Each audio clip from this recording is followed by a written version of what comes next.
Device incoming is an iPad mini. Incoming charge current 1.60 amperes.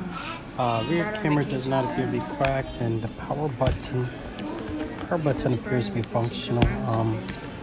Volume down, volume up button does have positive tactile feedback. Home button does work. The virtual home button is also activated too. It appears like the touch and the digitizer has failed in the upper region of the iPad mini. It is cracked and showing fragmentation right around the upper portion of the screen.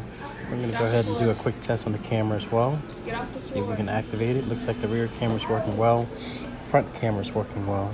A little bit of aberrations and distortion right around the camera hole because there's cracks is forming around it.